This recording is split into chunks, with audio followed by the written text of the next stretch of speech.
Bonsoir, cher public. Donc, nous revenons ici sur le plateau du plan BIM 2022 pour présenter l'action 3. L'action 3 de ce plan BIM, c'est une partie un petit peu ardue qui porte sur la normalisation. On va demander à ces mesdames de se taire parce qu'en fait, on enregistre pour la postérité. Merci, merci. Donc je suis ici pour présenter cette action 3 avec Rémi Lannoy, qui est président de la commission construction numérique à l'IMCC. C'est l'association des industriels des produits de construction. Alors vous venez, Rémi Lannoy, nous présenter les thématiques de l'action. Moi j'en ai relevé 3 principales.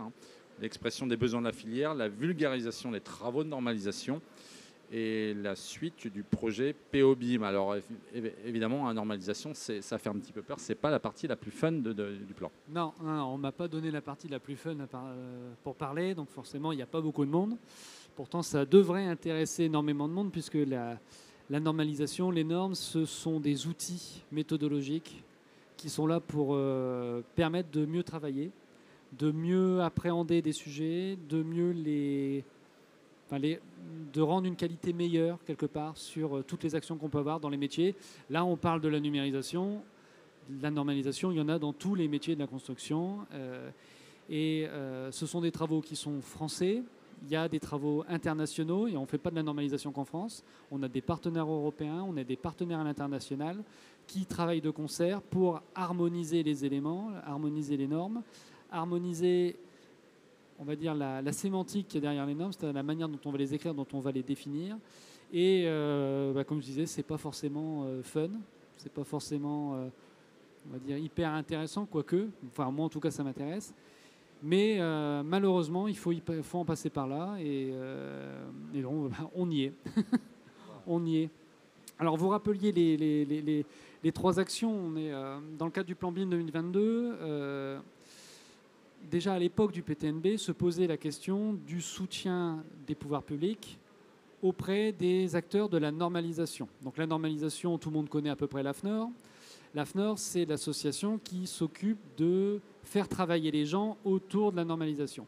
Les gens dont je parle, ce sont les acteurs métiers qui, bien souvent, sont représentés par les organisations professionnelles. Donc la IMCC en est une, il y en a bien d'autres qui représentent les métiers, les architectes, les bureaux d'études, les constructeurs, les industriels comme moi.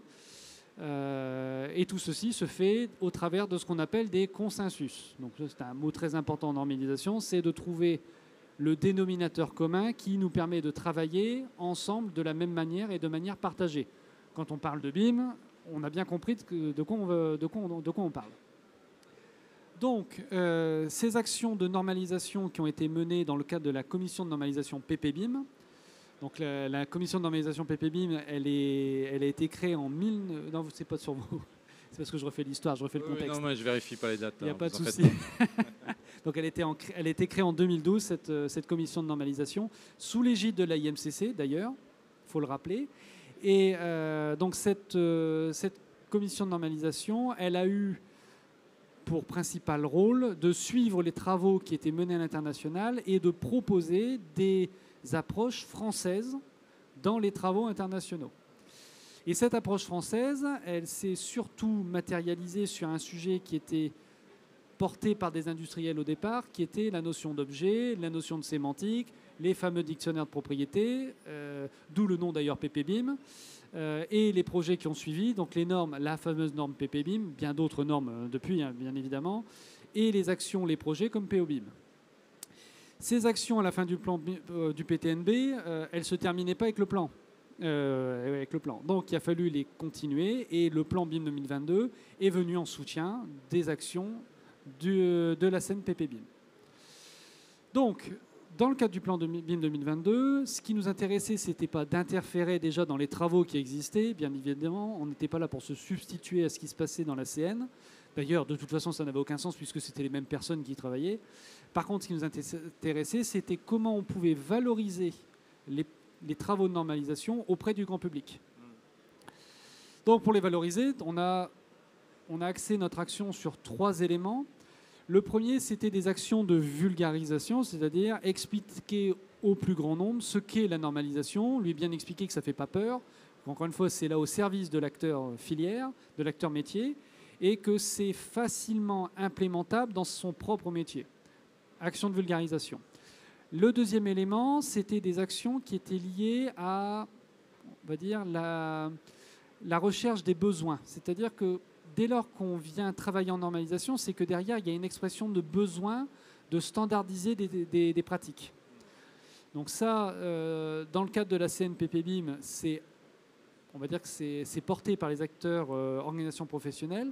Ce qui nous intéressait là, c'était d'interroger un peu plus profondément la filière. Donc action centrée sur les besoins de la filière. Et le dernier sujet, c'était la suite d'un des travaux qui était entamé dans le PTNB, qui était lié à la normalisation, qui était PO-BIM. Donc ça, c'est le troisième élément. Alors, si je vais un peu plus dans le détail, sur la vulgarisation, alors vous avez remarqué, je ne présente rien, parce que ce sont des travaux en cours, c'est pas ce qu'on disait, c'est pas sexy, il n'y a pas des belles maquettes comme vous a montré Olivier, il n'y a pas d'éléments probants à vous montrer. Néanmoins, sur la vulgarisation, s'il y en a, c'est juste qu'on ne les a pas aujourd'hui. Mais très prochainement, va être édité, dans le cadre du plan BIM 2022, un guide de vulgarisation sur la genèse des normes BIM. Vous savez que des normes BIM, il y en a énormément. C'est juste qu'on ne les connaît pas. Ce n'est pas parce qu'on ne les connaît pas qu'on ne les pratique pas. En fait, elles sont intégrées aujourd'hui dans les process de développement. Elles commencent à s'intégrer, elles ne le sont pas toutes. Il y en a qu'on connaît parce qu'il y a eu beaucoup de communication autour. On connaît par exemple la 19650, c'est la norme sur la gestion de l'information dans un projet, celle qu'on a vulgairement appelée la norme BIM Management. Bon, c'est très vulgaire, mais la norme 19150, elle est centrée sur les interactions entre les acteurs autour des informations de projet. Donc elle est hyper importante et c'est pour ça qu'on la connaît quelque part. D'autres normes sont venues s'attacher à tout ça. Bon, il y a les normes PPBIM qui étaient au préalable déployées dans le cadre du plan de transition numérique du bâtiment. Donc la norme PPBIM XPP 0750, on a oublié ce nom-là, maintenant elle porte un numéro, je vais vous le donner. Donc 23386, personne ne retient ça. C'est le dernier numéro que vous donnez, hein, parce que ça en fait 3 déjà. C'est absolument pas, c'est indigeste au total. Moi je les connais par cœur, mais parce que je les vois tous les jours. C'est une passion chez vous, vous collectionnez les numéros. Non, malheureusement c'est pas une passion, mais étant donné qu'il n'y a personne qui veut le faire, pourquoi pas. Non voilà, ce sont des normes sur la gestion des informations, la gestion de la sémantique des informations. Je vous parle, vous me comprenez parce que je vous parle français. Bon, quand on regarde une maquette, on comprend la maquette parce que quelque part, on parle le langage de la maquette. Bon, bah, comment on écrit ce langage? Il y a des normes derrière. Donc, c'est les normes sur les formats, c'est les normes sur les données, sur les... bon, on parle de l'IFC, il y en a d'autres, hein, les normes BCF, il y en aura d'autres. Tout ça, c'est en développement. Donc on explique un petit peu ça dans cet élément de vulgarisation. On explique également les jeux d'acteurs dans les actions de normalisation, parce que comme dans chaque entité où on recherche un consensus, le consensus se trouve techniquement, il se trouve aussi politiquement un petit peu. Donc on explique un petit peu ça de manière très allégée, parce que pour me taper les réunions, je peux vous dire que c'est difficilement vulgarisable. Il faut le vivre hein, pour voir ce que c'est. Néanmoins, il nous a semblé important quand même d'expliquer auprès du public, auprès de la filière, que ça ne sortait pas du chapeau, tout simplement. Vulgarisation, ça marche. Sur les actions liées aux besoins de la filière, bon, bah là, ça a été des enquêtes, hein, tout simplement, de manière assez triviale. On a dépêché des prestataires qui sont allés interroger les acteurs de la filière. Alors, les acteurs organisations professionnelles en premier lieu, bien évidemment, mais également des acteurs métiers qui travaillent sur le terrain, des artisans, des entreprises, des industriels, des architectes, pour leur demander un petit peu de quelle manière ils pensaient que la normalisation allait les aider. Qu'est-ce qu'ils en attendaient? Bon, alors là, vous pensez bien que, étant donné que la normalisation est un sujet complexe, les réponses, elles sont tout aussi complexes. Donc il y a eu un travail de rebrassage un petit peu, d'appropriation de ces éléments. Il y a des éléments... Un rapport qui a été présenté au sein du COPIL du plan BIM 2022. Il y aura des éléments de communication derrière pour présenter au plus large ce qu'il en ressort. Ce qu'on va retenir surtout, c'est que ces besoins sont avérés dans la filière, ils sont précis et ils vont servir de base pour le développement des futurs travaux en normalisation au sein de l'AFNOR et demain à l'international. Le dernier sujet, c'est POBIM. Alors, POBIM, qu'est-ce que c'est? C'est un projet qui tend à créer ce qu'on appelle un dictionnaire de propriété national. Donc, quand on vous parle d'un objet, vous avez vu tout à l'heure, je prends ce que nous a montré Olivier, vous avez vu une maquette, vous avez vu des objets. Parfait. Derrière ces objets, il y a des descriptions. Ces descriptions, j'en parlais, il faut qu'il y ait un langage commun. Pour avoir un langage commun, il nous faut un référentiel. On appelle ça un dictionnaire. Le dictionnaire de la langue française, pourquoi pas, est un référentiel. Pour pouvoir travailler sur des objets, il nous faut un référentiel de ce qu'on appelle les propriétés des modèles. C'est ce sujet-là. Pourquoi il est dans l'escasette de l'action 3? Parce qu'au départ, c'est un sujet de normalisation des langages. Derrière, ce qui nous intéresse au niveau de la France, c'est de créer un dictionnaire des modèles métiers français.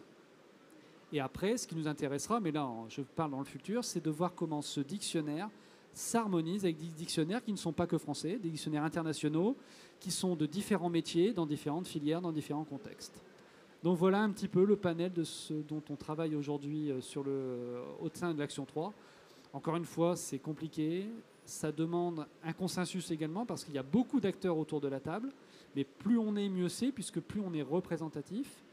Et je pense qu'à l'issue du plan, on arrivera à, quelque part, j'espère, prouver, moi j'en suis convaincu, mais ce n'est pas à moi d'être convaincu, que les travaux en normalisation sont importants pour la filière et qu'il faut continuer à les suivre. Donc on fait un peu un appel à candidature. Venez nous aider à travailler là-dedans.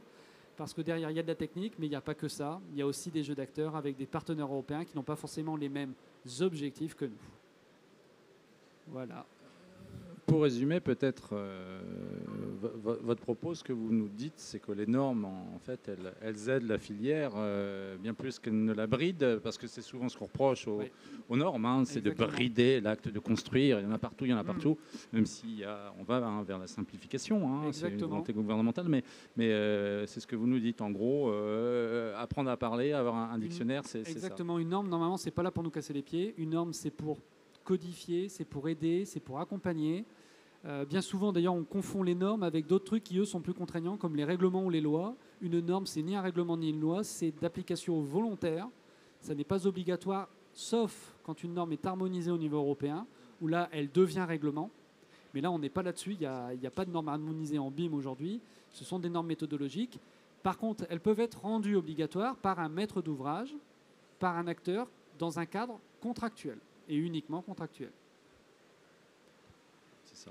Un petit mot de conclusion, vous voulez venez nous aider. Voilà. Venez nous aider à l'AFNOR. Venez nous aider dans le cadre du plan BIM 2022 à travailler sur les normes. On n'a pas l'air comme ça, mais on est des gens sympas, vraiment. Il y a beaucoup d'interactions, il y a beaucoup de partage. Et ça permet, on va dire, à la filière entière de grandir. Et c'est le but final. Je confirme, ce sont des gens sympas. On remercie Rémi Lannoy pour cette présentation. On la retrouvera donc sur le site internet du plan BIM 2022. Merci beaucoup. Merci.